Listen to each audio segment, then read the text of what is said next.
Welcome दोस्तों। आओ इतिहास पढ़ोगे आज के एपिसोड में आपका स्वागत है। दोस्तों आज हम लोग माउंट बेटन प्लान की माउंट बेटन प्लान ब्रिटिश सरकार की वह प्लान थी जिसने भारत को विभाजित किया और जिसने भारत को स्वतंत्रता दिलाई। तो भारतीय स्वतंत्रता के इतिहास में माउंट बेटन प्लान एक बहुत ही इंपॉर्टेंट हिस्सा है। अब देखते हैं कि माउंटबेटन प्लान ये हिस्सा क्या है और यही माउंटबेटन प्लान आगे चलकर इंडियन इंडिपेंडेंट एक्ट भारत स्वतंत्रता अधिनियम में बदला। ब्रिटिश सरकार ने इसे संसद में पास की और एक कानून बना दिया और उसी के आधार पर भारत स्वतंत्र। तो दोस्तों हम देखते क्या है कि ये माउंट बेटन को 1947 में भारत का गवर्नर जनरल बना दिया। तो माउंट बेटन क्या हो गए? माउंट बेटन भारत के गवर्नर जनरल बन गए। गवर्नर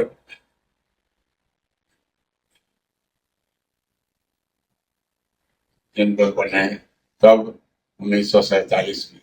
और इसके पहले जो थे बावेल साहब, तो बावेल साहब को हटा लिया गया और माउंट बेटन साहब को भारत का गवर्नर जनरल बना दिया।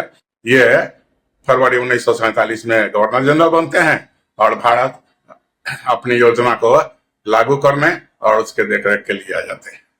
तो ये आने के बाद माउंट बेटन करते क्या है कि भारत के सभी पक्षकारों से, कांग्रेस के बड़े नेताओं से, मुस्लिम लीग के बड़े नेताओं से, प्रिंसली स्टेट वालों से, कुछ क्षेत्रीय दल वालों से वार्ता करते हैं और वार्ता करने के बाद क्या करते हैं कि एक योजना तैयार करते हैं। वैसे तो बेवेल की योजना भी 1946 वाली थी, लेकिन ये उससे भी आगे बढ़कर असल में इसके पीछे इनका असली मकसद भारत को विभाजित करना और पाकिस्तान के रूप में एक स्वतंत्र राष्ट्र की स्थापना करना था। चलिए, सारे लोगों से बातचीत करने के बाद अपनी योजना को का जो बेसिक स्वरूप था उसको तैयार करने के बाद ये फिर चले जाते हैं लंदन और वहां अपनी सरकार में राय मशविरा करने के बाद ये फिर से भारत आते हैं। और भारत आने के बाद ये क्या करते हैं कि ये एक योजना की घोषणा कर देते हैं। अब ये योजना क्या है भाई? तो सबसे जरूरी चीज तो है कि योजना में है क्या। योजना क्या है?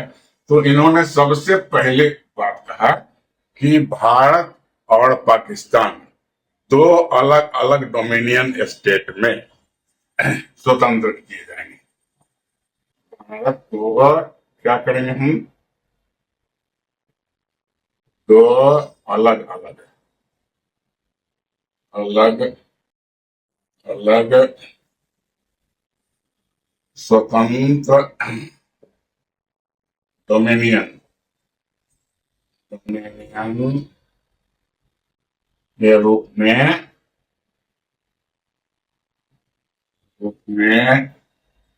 स्वतंत्र किया जाएगा।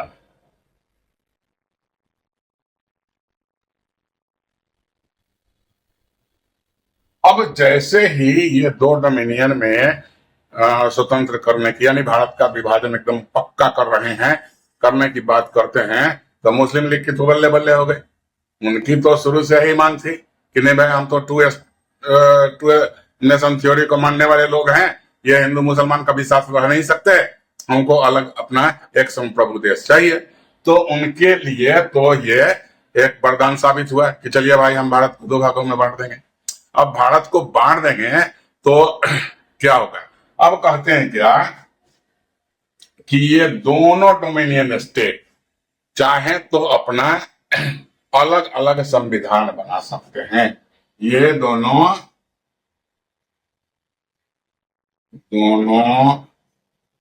राष्ट्र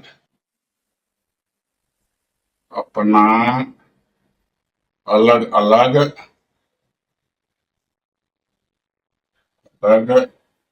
संविधान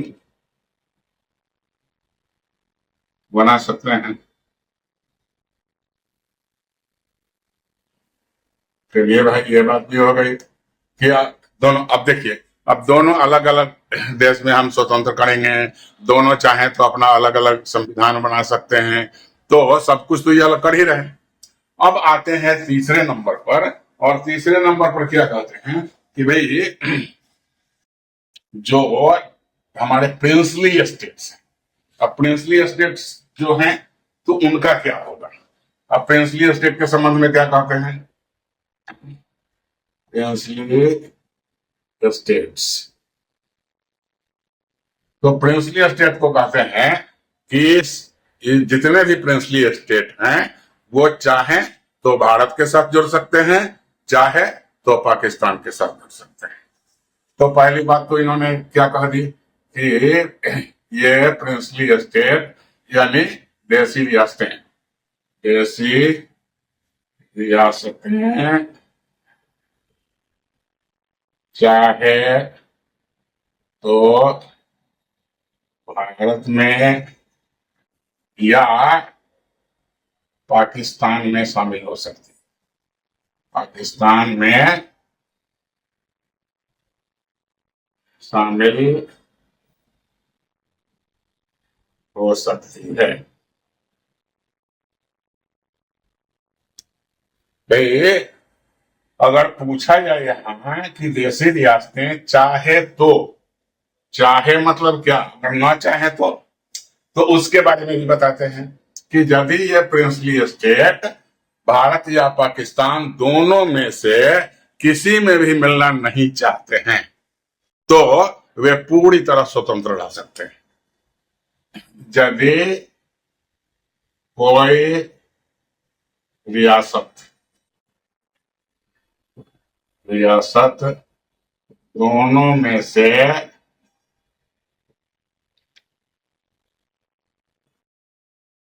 किसी में मिलना नहीं चाहिए, मिलना नहीं चाहे तो वह स्वतंत्र रह सकता है, स्वतंत्र रह सकता है।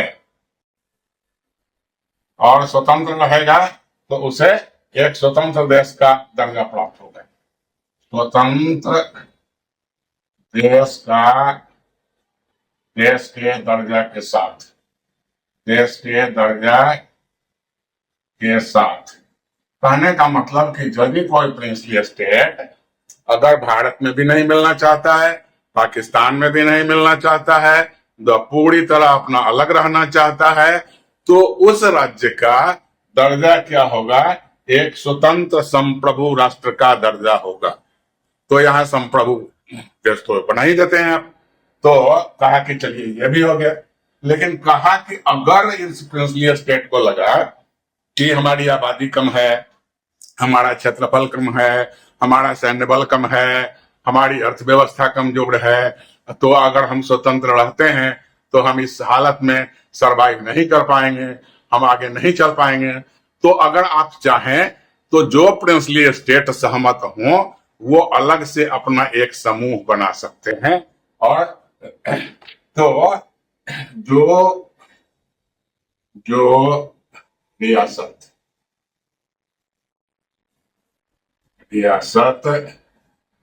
अलग कोई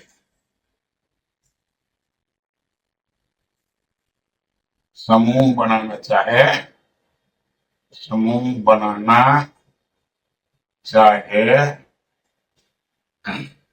वह ऐसा कर सकता है। और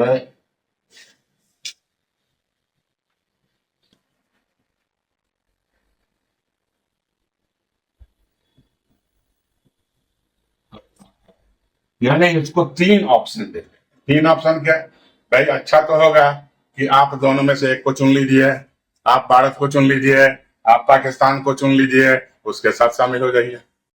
चलिए भाई हो गई बात।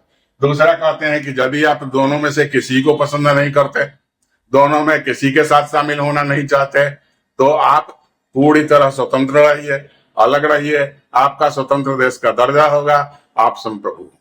चलिए, लेकिन अगर आपको उसमें भी कठिनाई लगती है कि भाई हमारी समस्याएं हैं, हम अपनी सारी समस्याओं को अकेले नहीं सुलझा सकते हैं, तो आप ऐसी हालत में क्या करें कि जो जो रियासत चाहे कि हम आपस में मिलकर एक समूह बनाएंगे, वे आपस में आ जाएं, मिलकर एक समूह बना लें और एक समूह के रूप में आप रह सकते हैं।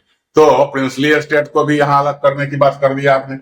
चलिए भाई, ये बात भी हो गई। अब कहते हैं कि ये होगा क्या कि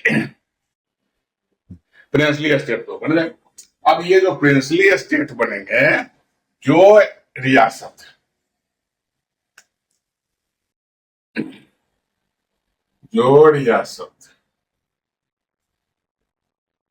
भारत के साथ रहेगा,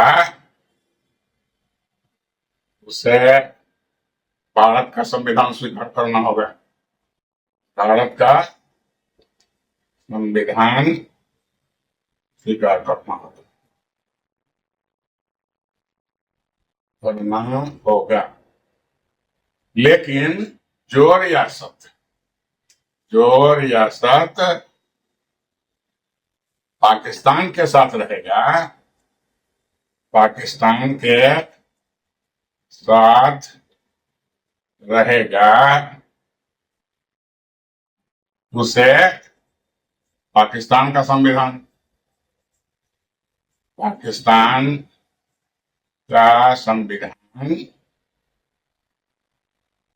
स्वीकारना होगा। और अगर कोई रियासत बिल्कुल अलग रहता है तो वो अपना संविधान अलग बना सकता है या समूह में बना सकता है। जो रियासत अलग या समूह में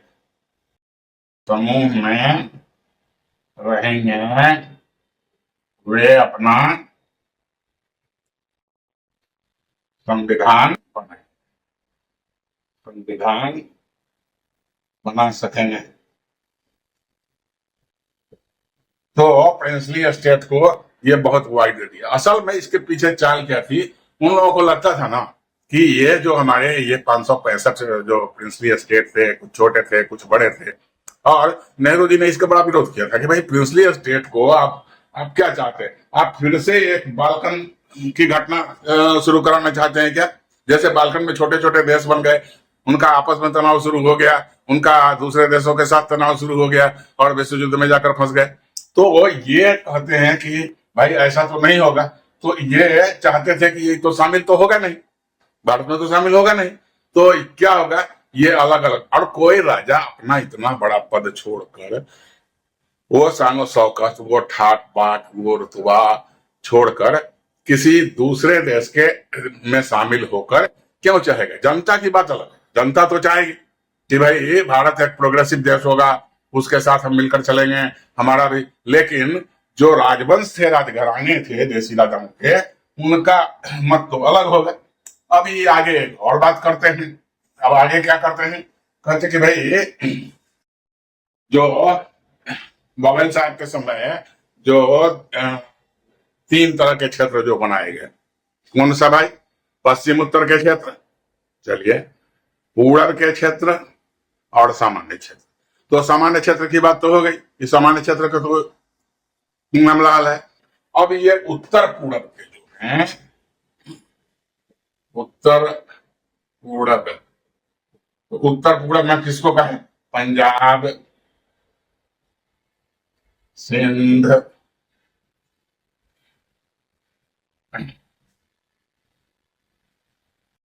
इत्यादि। और ये उत्तर पश्चिम वाले हैं, उत्तर पश्चिम वाले। और फिर उत्तर पूर्व वाले को देखें। उत्तर पूर्व में कौन है भाई? उत्तर पूर्व में है बंगाल और तो ये भाग है, और असम। तो कहा कि पंजाब का मामला जो है, यहां से Sindh north west frontier area, कहलाता था। तो हुआ कि भाई यहाँ तो आबादी की बड़ा विचित्र दशा है। तो पंजाब की विधानसभा ये तय करेगी कि राज्य का बंटवारा होगा कि नहीं होगा। अब कैसे करेगी ये भी समझिए। पंजाब की विधानसभा के जो मुस्लिम विधायक हैं वो अलग एक समूह बनाकर वोटिंग करेंगे कि आप पंजाब का विभाजन चाहते हैं या नहीं चाहते। ठीक उसी प्रकार पंजाब में गैर मुस्लिम, चाहे वो सिख हो, हिंदू हो और कोई, वो एक अलग समूह के रूप में मतदान करेंगे कि वे चाहते हैं कि नहीं चाहते। यदि दोनों समूहों में से कोई भी एक समूह विभाजन के पक्ष में मत करता है तो मान लिया जाएगा कि पंजाब का विभाजन किया जाना है। ऐसा ही हुआ भी, अलग अलग मतदान किए। मुसलमानों ने विभाजन के पक्ष में मतदान किया और गैर मुसलमानों ने, हिंदू सिखों ने कहा कि नहीं भाई हमको तो विभाजन चाहिए नहीं, हम तो भारत को बांटना ही नहीं चाहते, हम तो अखंड भारत चाहते हैं, हम तो एकीकृत भारत चाहते हैं।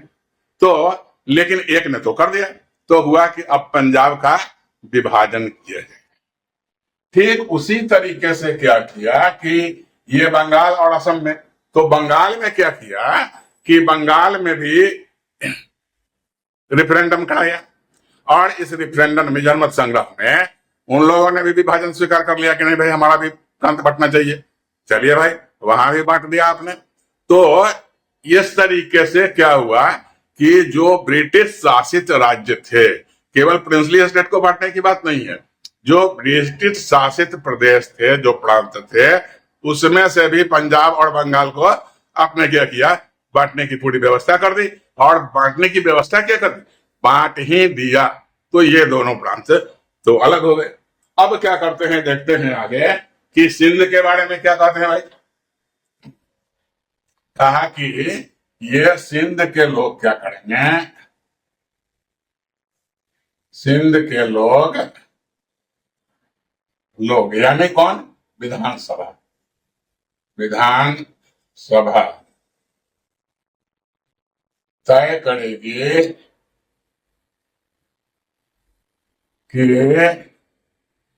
उसे भारत के साथ जाना है, भारत के साथ जाना है या पाकिस्तान के साथ, पाकिस्तान के साथ। तो वहां जब जनमत संग्रह हुआ तो उस जनमत संग्रह में सिंध के लोगों ने पाकिस्तान को चुन लिया।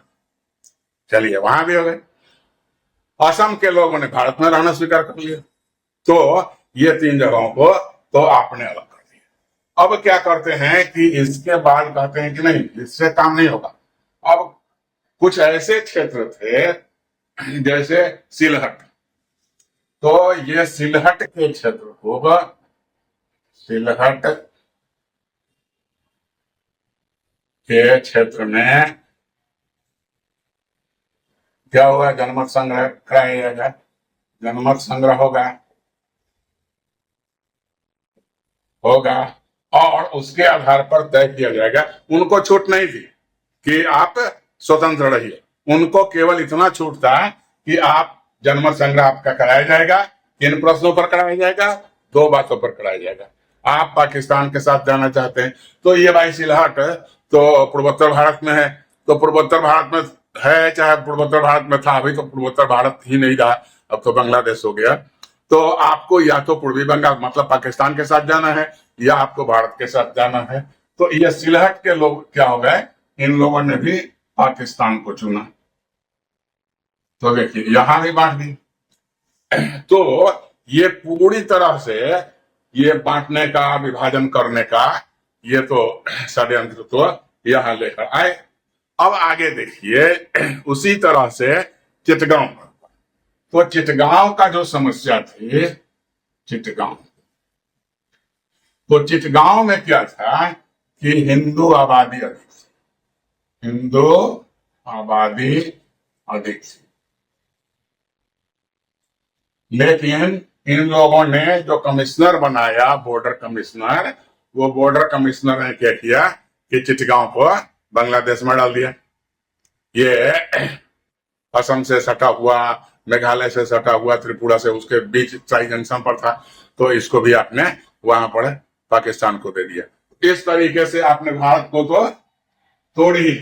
अब क्या कीजिएगा आप, भारत जब टूट जाता है तो कहता है कि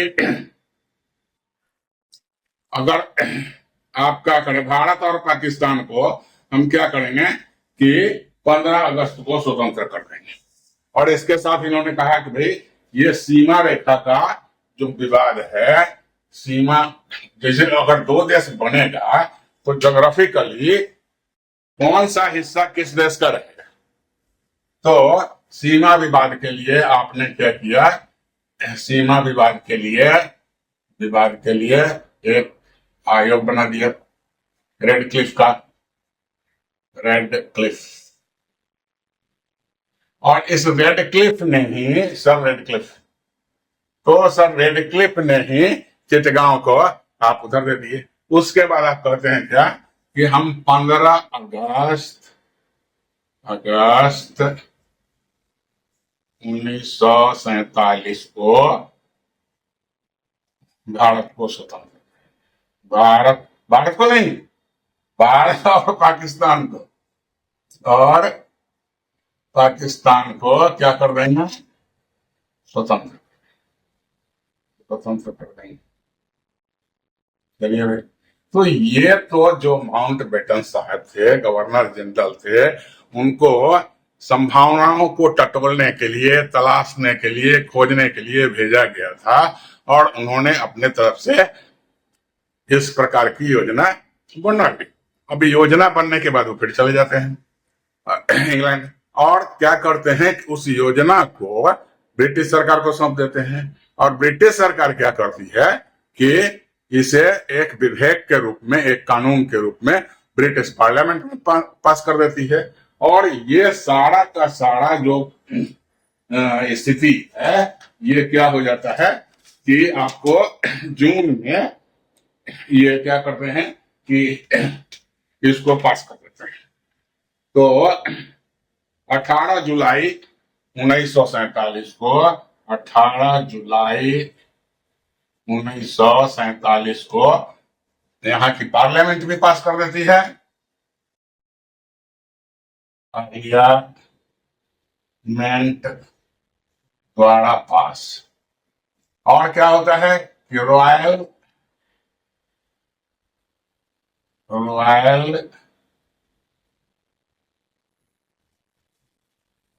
कॉन्सेंट भी इसको मिल जाए, यानी राजा की अनुस्वीकृति, सम्राट की अनुस्वीकृति मिल जाए, सम्राट की। अब जब स्वीकृति मिल जाती है तो ये तो कानून बन गया। तो इस कानून को हम लोग कहते हैं भारतीय स्वतंत्रता अधिनियम, भारतीय स्वतंत्रता अधिनियम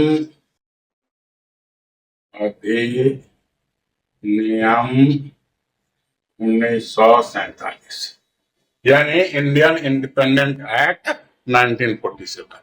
और इस तरीके से भारत को स्वतंत्र और हुआ भी है। लेकिन अब हम देखते हैं कि भाई ये इतना इंपॉर्टेंट था, इसका भारत पर प्रभाव क्या पड़ा, और इस पर कांग्रेस की या मुस्लिम लीग की या अन्य जो दृष्टिकोण वाले राजनीतिक संस्थाएं थी, उनकी प्रतिक्रियाएं क्या थी। तो सबसे पहले तो प्रतिक्रिया की बात कर लें। मुस्लिम लीग के लिए तो बल्ले बल्ले वाले सवाल हैं, उसको तो पाकिस्तान मिल गया, जिसके लिए वो संघर्ष कर रहा था, जिसके लिए जिन्ना, लियाकत और पता नहीं कौन। तो ये सारे लोग कोशिश में लगे थे कि at any cost, even on the cost of 1000 cuts to the Indian people, उनको हजारों चोट पहुंचाओ, लाखों की जान ले लो, महिलाओं के साथ बदसलूकी करो, घरों में आग लगा दो, संपत्तियां नष्ट करो, जो भी करना है करो, लेकिन हमको क्या चाहिए, अलग पाकिस्तान चाहिए। तो उनके लिए तो उनको स्वीकार न करने का कोई सवाल ही नहीं उठता। अब आते हैं भारत की बात करते हैं। तो भारत में भारतीय राष्ट्रीय कांग्रेस ने भी यह सोचा कि भाई जिस तरह के दंगे चल रहे हैं, अगर इसको हम रोकते हैं तो रोकने से क्या होगा कि इन हताहत लोगों की संख्या बढ़ती जाएगी, ये खून खराबा बढ़ते जाएगा और ये संख्या मल्टीफोल्ड कई गुना बढ़ जाएगी, जान गंवाने लोगों की संख्या बढ़ जाएगी। तो शांति के नाम पर कांग्रेस ने भी इस योजना को स्वीकार कर लिया। तो अब जब दोनों बड़े दल स्वीकार कर लिए तो इसमें विरोध की तो बात ही नहीं थी। अब तो ब्रिटिश सरकार को यही करना था। और 1947 को और क्या हुआ, इसके परिणाम क्या हुए, अगर हम परिणामों की बात करें एक बार, तो इससे क्या हुआ कि भारत का विभाजन हो गया। यही योजना है, भारत का विभाजन, भारत का विभाजन हुआ। और इस विभाजन के फलस्वरूप जो दंगे जो हुए, इस दंगे में लाखों लोगों की जाने गई, स्त्रियों के साथ बदतमीजियां हुई, बच्चों के साथ हत्याएं हुई, लोगों के घर जलाए गए। और क्या हुआ कि हिंदू बाहुल्य क्षेत्रों में रहने वाले मुसलमान पाकिस्तान की ओर भागने लगे। जो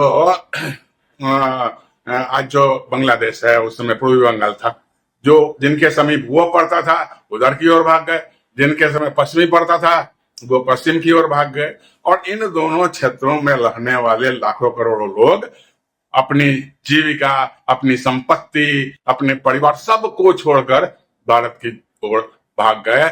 और यहां तक कि जो रैलियां वहां से भारत आ रही थी उस पर भी मुस्लिम लीग आक्रमण कर रहा था, क्योंकि आने वाले कौन थे, हिंदू थे। तो निश्चित था कि अगर आने वाले को मारते हैं तो हम हिंदुओं की हत्या कर रहे हैं, हिंदुओं को मार रहे हैं, हिंदुओं को सता रहे हैं। और प्रतिक्रिया बस ये बात है कि प्रतिक्रिया बस हिंदुओं ने भी मुसलमानों पर आक्रमण किए। तो यह सबसे बड़ा विभीषिका को लेकर आया, विभाजन को लेकर आया, हमारे सारे टुकड़े हो गए।